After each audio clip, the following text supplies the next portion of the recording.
카운트다운 시작하면 10부터 10 영어 이 정도는 하시죠? 10, 9. 자, 카운트다운 시작. 10, 9, 8, 7, 6, 5, 4, 3, 2, 1 출발. 네, 군포 중부교회 타임머신에 승선하신 여러분 모두를 주님의 이름으로 환영합니다. 자, 지금 이 타임머신은 잠시 후 이스라엘 그릿 허틴산, 지금부터 약 2000년쯤 시대로 도착을 하도록 하겠습니다. 자, 여러분 한번 그림을 그려보십시오. 그릿 허틴산에 예수님이 앉아 계십니다. 그리고 그 앞에 수만의 사람들이 다 이렇게 옹기종기 모여 앉아서 말씀을 듣고 있습니다. 또 그보다 더 훨씬 거슬러 올라가서 지금부터 약 3,500년 전쯤 사우디아라비아에 있는 호렙산, 거기에 하나님의 임재 영광이 있고 또 그 앞에 이스라엘 사람들이 다 둘러 앉아서 하나님 말씀을 듣고 있는 이 광경 상상해 보십시오.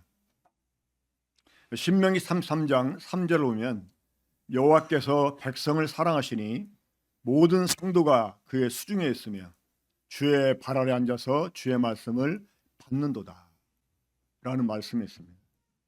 그러니까 하나님께서 백성을 사랑하시고 그 사랑하신 백성들로 하여금 하나님 앞에 나와 앉아서 하나님 말씀을 듣게 하신다는 것입니다.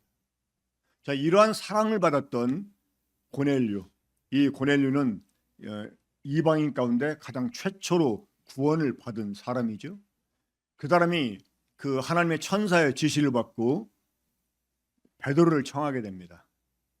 베드로가 왔을 때 그가 뭐라고 고백하냐면, 우리는 하나님께서 당신에게 명하신 말씀을 듣기 위해서 하나님 앞에 있나이다 라고 말했습니다.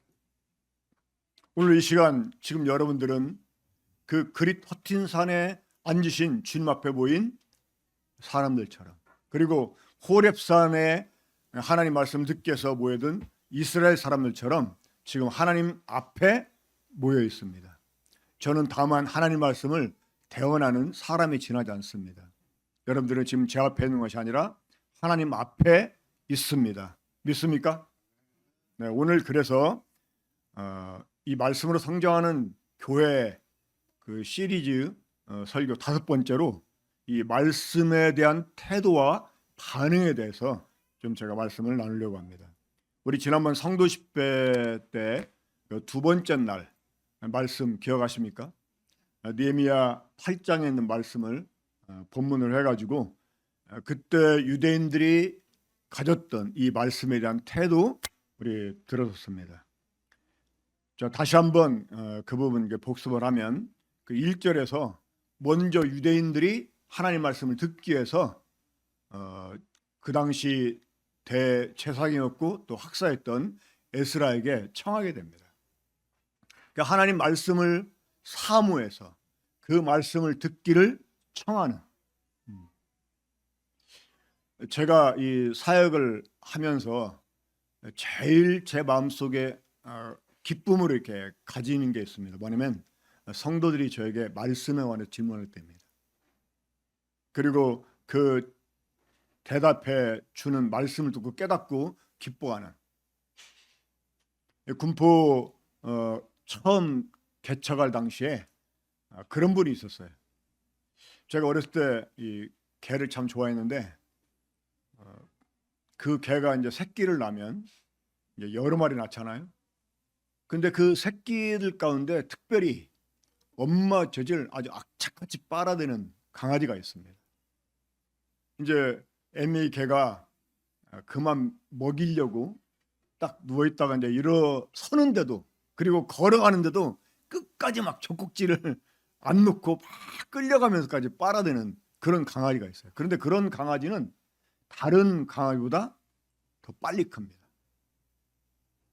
이 하나님 말씀을 사모하면서 말씀을 듣기를 바라고, 특별히 이 말씀에 은사가 있는 사람들에게 질문하고 그리고 그런 사람들로부터 배우려고 하고 이런 태도를 갖는 것이 얼마나 소중한 일인지 모릅니다.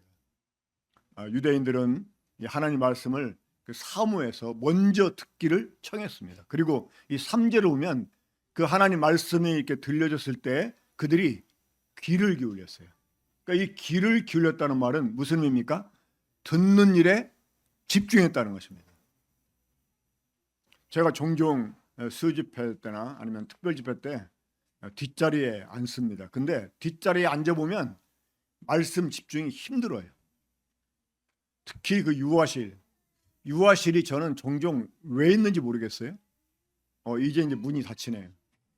유아실에 문을 열어놓고 그 안에 사람들이 막 떠들고 하면 특히 뒷자리에 앉아 있으면 그 아이들 막 그 소리 때문에 그리고 왔다 갔다 하는 것 때문에 이 말씀 듣는데 집중이 어렵더라고요.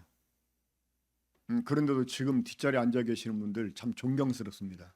그런 환경 속에서도 말씀을 듣기를 위해서 집중하는 거 참 대단히 존경. 저는 잘 못하겠더라고요. 그래서 정말 이 앞자리가 금자리예요. 영적으로 빠르게 성장할 수 있는 비결이 있습니다. 설교자의 침을 많이 받아먹는 사람이 영적으로 빨리 성장한답니다. 앞자리에 앉아가지고 막 침 튀기는 거 받아먹고 그만큼 말씀 듣기에 참 좋은 자리잖아요. 그렇죠? 자, 세 번째는 5절에 보면 이 하나님 말씀을 읽기 위해서 율법 그 두루마리를 펼쳤을 때 백성들이 일어섰습니다. 이것은 이 하나님 말씀에 대한 경의를 표하는 것이죠. 그러니까 하나님 말씀을 다른 유명한 강사들의 강의를 듣는 것보다 훨씬 더 경의를 가지고 듣는 태도가 필요한 것을 보게 됩니다. 그리고 네 번째 보면 6절에 느헤미야 8장 6절입니다. 손을 들고 아멘 아멘하고 응답하고 몸을 굽혀 얼굴을 땅에 대고 여호와께 경배하니라. 그러니까 하나님 말씀이 전파되었을 때 중간중간 아멘 아멘 하면서 그 말씀을 받아들이는 거예요. 실제로 그냥 일반 어떤 교회들 보면 아멘이 막 습관적으로 나오는 데도 있어요. 그러니까 때때로 좀 장난기 있는 부흥 강사들은요 말도 안 되는 소리 안 들어도 막 덮어놓고 아멘 하면 막 뭐라고 하는 사람들이 있어요. 막 무조건 막 아멘 유도하려고 막 아멘 하는 사람들에게는 축복이 넝굴대로 떨어지기를 주의 이름으로 축원합니다. 그럼 막 또 사람들이 좋아가지고 아멘 아멘 막 그거 하는데 말도 아닌 소리에도 막 아멘 하는 사람들이 있어요. 그건 이제 문제가 되지만 자 억지로 아멘 하는 게 아니라 이 말씀이 깨달아지면 정말 받아들여지면 동의가 되잖아요. 그럼 그 동의를 표하는 말로 아멘 하는 거예요.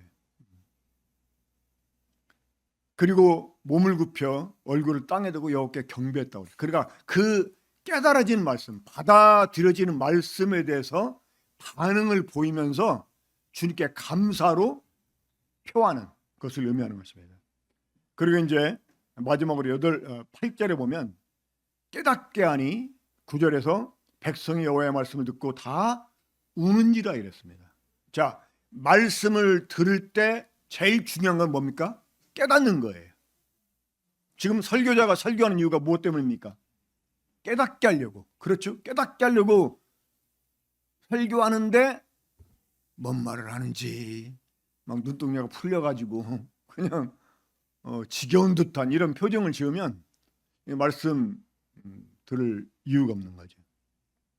자, 이 유대인들은 하나님 말씀을 들을 때 특별히 그 제사장을 비롯해서 레위인들이 율법을 설명해 주었을 때 그걸 깨달았습니다. 그리고 깨닫고 어떻게 하였어요? 울었다고 그랬어요. 이것은 감정적인 반응을 의미합니다. 우리가 하나님 말씀을 들을 때 때때로 이 감정적인 반응을 보일 필요가 있어요. 정말 막 좋으면 미소도 짓고 정말 막 자기 죄가 막 자책이 되면 탄식도 하고 그리고 감정이 복받치면 울기도 하고 저희 젊었을 때는 이 설교가 다 끝나고 나잖아요. 그러면 성도들 얼굴이 막 붉게 달아 올라가지고요. 그 말씀을 예배당 떠날 때까지 다른 성도와 더불어 교제합니다.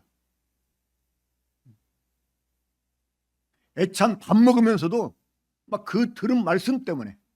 그래서 저희들은요, 수양회 같은 거 하잖아요. 그러면 수양회를 참석한 사람과 참석하지 않은 사람의 차이가, 영적인 차이가 확 두드러지게 나타났었어요. 그만큼 말씀에 집중을 하고 그 말씀에 막 빠져들고 말씀에 그 감동에 막 완전히 사로잡혀가지고 말씀에 취해 있게 되면 정말 그 말씀이 나올 수밖에 없고요. 그런 사람들은 벌써 이 교제가 달라져요. 그러니까 수양회 끝나고 이제 주일날 돼서 교회 사람들이 모이잖아요. 그러면 수양회 참석한 사람과 참석하지 않은 사람의 이 영적 상태가 확 달라져요. 이 하나님 말씀을 듣고 깨닫게 되면 그 깨달은 말씀이 우리의 인격을 뒤흔들어야 돼요. 그냥 석고상같이 무슨 말씀이 주어져도 이러고만 전혀 감정적인 미동이 없어요. 우리 그렇게 할 필요가 없습니다. 다윗이 얼마나 감정적인 사람이었습니까? 그렇죠. 울기도 잘 울고 기뻐하기도 잘하고 그 하나님의 괴를 자신 성에 인도해 드릴 때 막 춤을 췄잖아요. 그 바지가 막 흘러 내리는 것도 모르고 막 춤을 췄잖아요. 그런 감정적인 표현. 유대인들은 하나님 말씀이 깨달아졌을 때 그 말씀에 비춰서 자신들의 죄를 깨닫게 되고 그러면서 울었어요. 이런 감정적인 변화까지도 사실은 필요합니다. 이따 한번 애찬할 때 보겠습니다.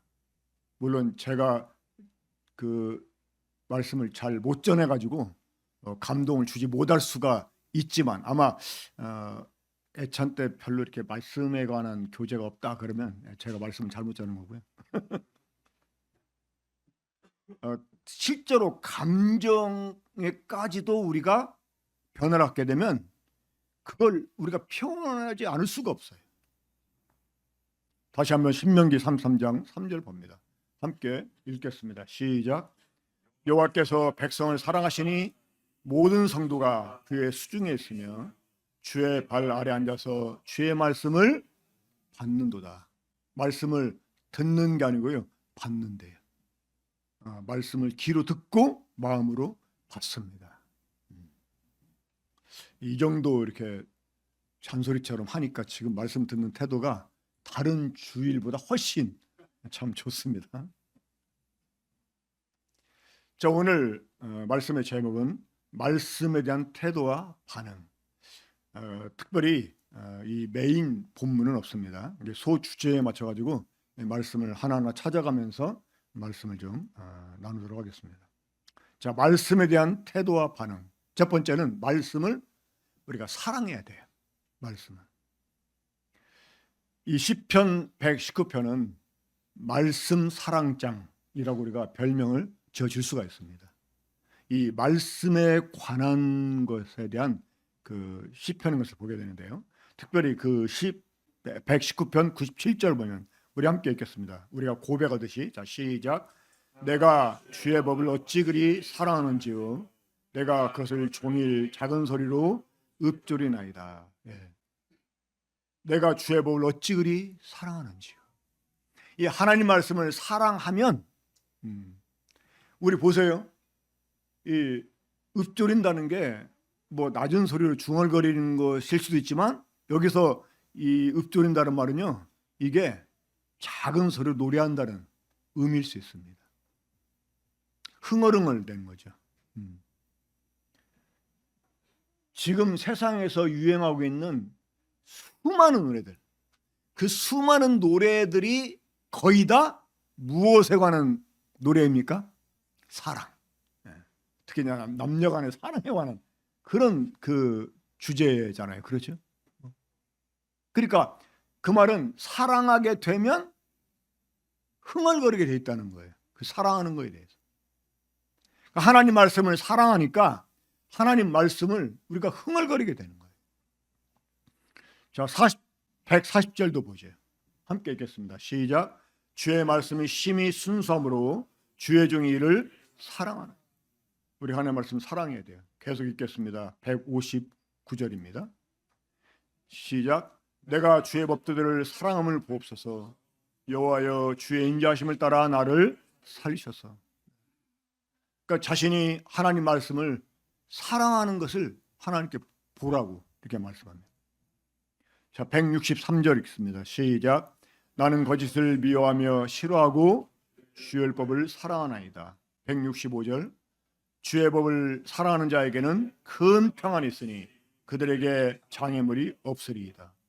마지막으로 167절입니다. 시작. 내 영혼이 주의 증거들을 지켜 싸우며 내가 이를 지극히 사랑하나이다. 우리가 하나님 말씀에 대한 어떤 태도를 가져야 되느냐? 첫 번째로 말씀을 우리가 정말 사랑해야 돼. 지금도 기억이 생생한데 제가 이제 군대 가기 전에 한 달여쯤인가 그 연애를 시작을 했어요. 그런 다음에 군대를 갔습니다. 그러니까 정말 얼마나 막 그 사랑이 막 시작될 때니까 가슴에서 막 불타오르지 않겠습니까? 그러죠?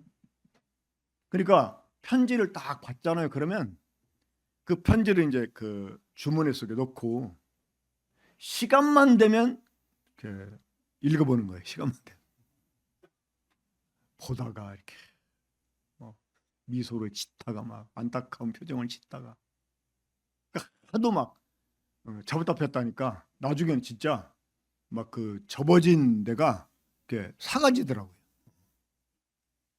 그러니까 사랑하면 그렇게 되게 돼 있어요. 그러니까 하나님 말씀을 사랑하면 시간만 되면 성경 펴드는 거예요. 우리 그렇게 하나님 말씀을 사랑해야 됩니다. 그리고 두 번째는 이 말씀에 대한 태도 두 번째입니다. 말씀을 우리가 즐거워야 돼요. 이 즐기는 자는 당할 수가 없다. 그런 말 아시죠? 이 공부도요. 즐기면 그 사람 따라갈 수가 없어요. 제가 아는 형님 딸이 걔가 지금 이제 법대 아마 지금 법관 됐을 거예요. 근데 걔가 초등학교 1학년부터 6학년까지 또 중학교 고등학생까지 1등을 놓쳐본 적이 없어요. 걔는 부모가 야, 너 좀 쉬어가면서 해. 너 좀 친구들이랑 놀아가면서 해. 이렇게 말할 정도로 막 공부만 하는 거예요. 근데 걔는 그렇게 말한대요. 나는 공부하는 게 재밌어요. 자기는 공부하는 게 재밌다는 거예요. 그러니까 공부가 즐거운 거야. 그러니까 즐거우니까 하는 거예요. 그런 사람 못 당합니다.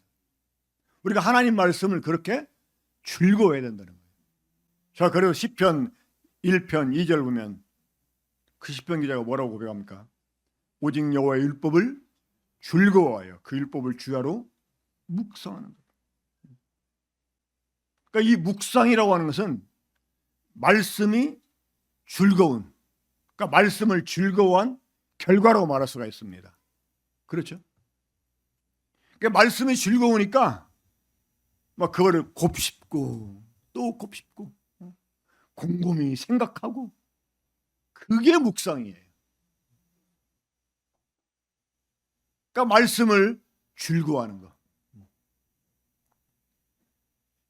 그리고 세 번째는 이 말씀을 우리가 순종하고자 하는 자세를 가져야 돼요. 사무엘이 하나님의 음성을 처음 듣습니다. 하나님 음성을 들어본 경험이 없었기 때문에 그 엘리 제사장이 부르는 줄 알고 막 쫓아가요. 그래가지고 날 불렀냐고 하니까 아니라고. 그러니까 도로 자는데 또 하나님 음성이 들립니다. 또 엘리에게 가요. 그때 엘리가 눈치챕니다. 아, 이건 하나님이 이 아이를 부르시는구나. 그래서 알려줍니다. 다시 그가 너를 부르시거든 이렇게 말하라고 하면서 그때 그 고백을 합니다. 자, 사무엘상 3장 10절 뒷부분인데요. 말씀 없어서 종이 듣겠나이다. 우리가 하나님의 말씀을 들을 때 그 말씀을 듣고 따르고자 하는 이런 마음 자세를 가져야 돼.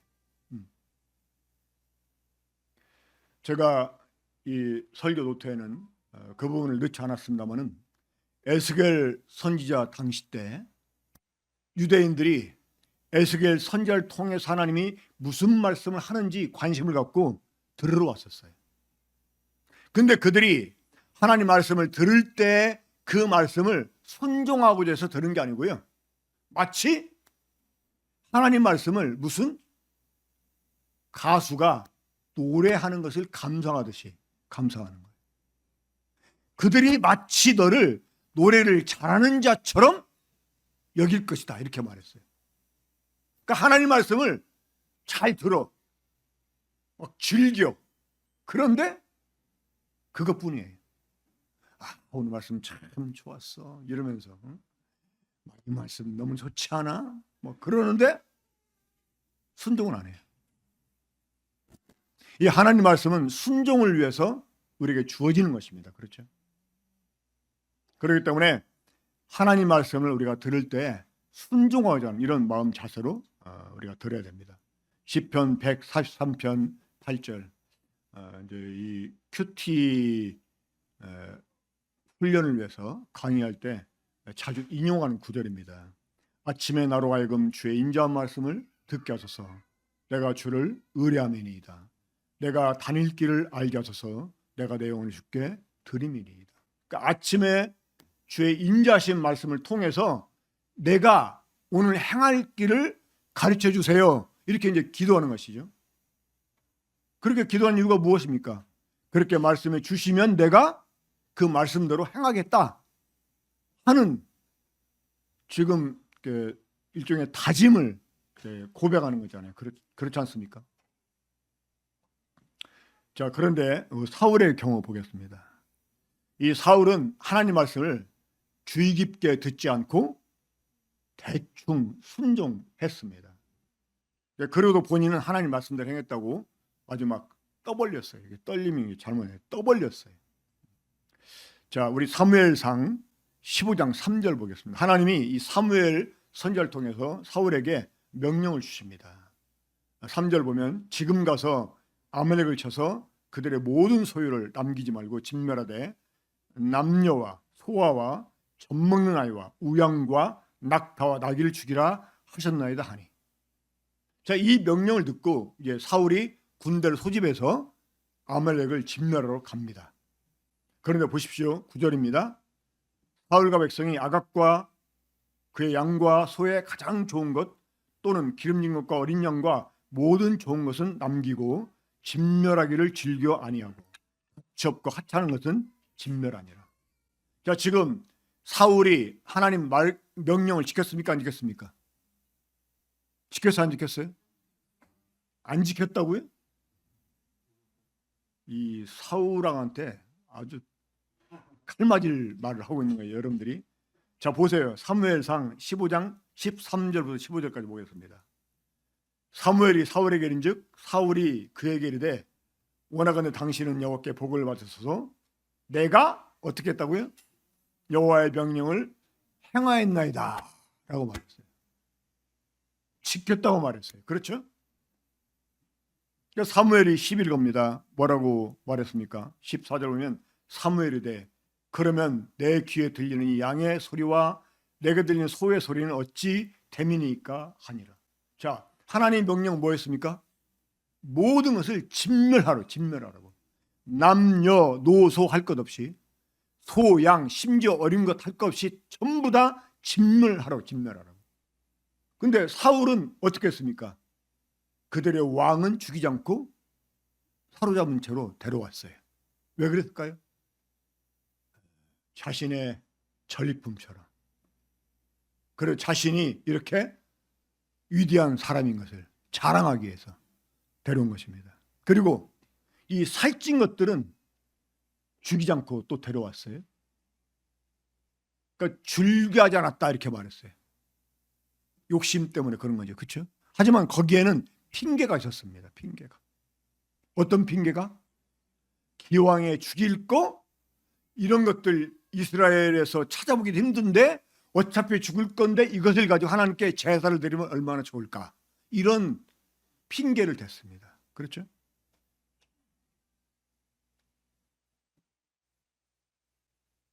15절 보면 사울이 이르되 그것은 우리가 아말렉 사람에게서 끌어온 것인데 백성이 당신 하나님 여호와께 제사하여 양들과 소들 중에서 가장 좋은 것은 남김이요.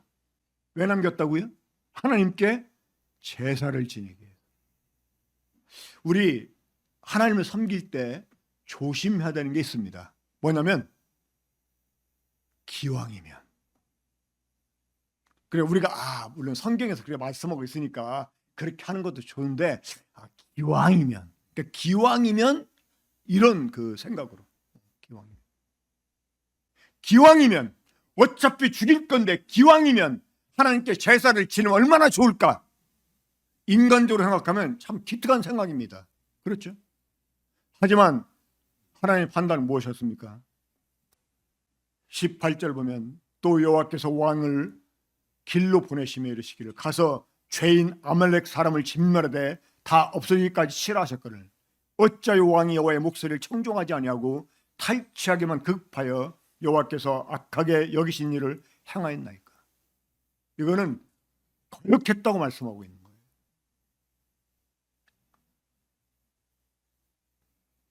그에게 주어진 결론이 무엇이었습니까?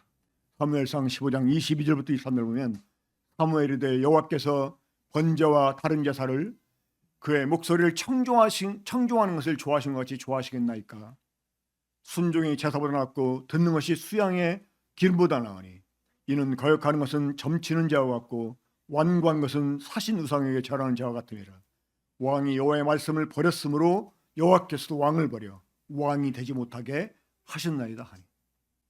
우리가 하나님 말씀을 들을 때 정말 주의 깊게 들어야 돼요. 하나님 말씀은 한 글자라도 허튼 얘기가 없습니다. 정말 하나하나 신경 써서 들어야 돼요. 이거는 순종하고 이거는 아니고 그렇게 우리가 취사 선택해서는 안 되는 것입니다. 또 하나님 말씀이 그런 것을 알지만 그래도 그거보다는 기왕이면 이렇게 하면 더 낫지 않겠냐라고 말하는 것도 이게 거역하는 거예요.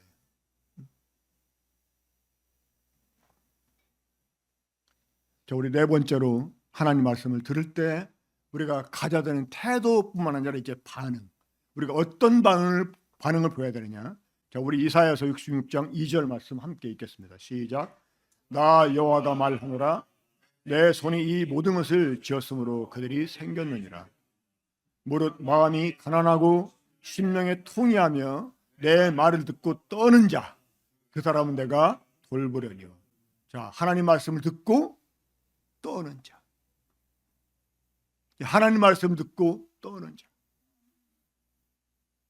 이 말은 하나님을 경외하기 때문에 하나님 말씀 역시 가볍게 받지 않는 거예요. 하나님 말씀을 정말 두려움으로 받는 거예요. 요시야의 경우를 보겠습니다. 이 성전을 수리하는 중에 제사장 hil기야라는 사람이 신명기를 발견하게 됩니다. 그래서 그 책을 이제 그 왕에게 전달해 주는데 그때 왕이 요시야였습니다. 자, 요시야 왕은 유다 왕 가운데 아주 특별한 사람입니다. 이 요시야 때와 비로소 하나님 마음이 정말 시원하게 됩니다. 그러니까 유월절도 제대로 지키고요. 특별히 이 산당을 완전히 제거하는 일을 합니다. 그러니까 하나님께 제사를 드리는 장소가 성전이 있었었는데 그 당시 많은 사람들이요 이 산당에서 하나님께 제사를 지냈어요. 그러니까 산당에서 제사를 지냈다는 게 뭐냐면 산당은 그 당시 우상을 숭배하는 곳이었어요. 그러니까 하나님을 섬기는데 우상을 숭배하는 데서 하나님께 제사를 지내는 거예요. 이 성전이 지어지기 전에는 그 솔로몬이 어디에서 하나님께 번제를 드렸죠? 기브온 산당에서. 그러니까 하나님 말씀대로 모임도 교회도 조성이 돼야 되고, 예배도 하나님 말씀대로 예배가 드려져야 돼요. 교회 조직도 하나님 말씀대로 세워져야 돼요. 근데 이방 종교 형식을 가지고 하나님을 섬기는 거예요. 그게 산당 제사였습니다. 근데 요시야 때 이 산당을 완전히 제거해버립니다. 아주 특별한 그런 왕입니다. 자, 그때 요시야가 이 신명기를 보고 나서 이렇게 반응합니다. 한번 보겠습니다. 10절 11절 시작. 또 서기관 사반이 왕에게 말하여 이르되 제사장 hil기야가 내게 책을 주더이다 하고, 사반이 왕의 앞에서 읽음에 왕이 율법책을 듣자 곧 그의 옷을 찢으니라. 이 하나님 말씀에 비춰진 자신의 모습과 유다의 상황을 보니까 너무나 잘못되어 있는 거예요. 그런 옷을 찢었습니다. 그러니까 하나님 말씀 앞에 떠는 이런 자세를 우리가 가져야 돼. 이런 반응을 보여야 돼. 근데 반대의 사람이 있었어요. 바로 여호야김이라고 하는 왕이었습니다. 여호야김, 이 김씨 아닙니다. 이 여호야김 때 유다가 바벨론에게 멸망을 당합니다.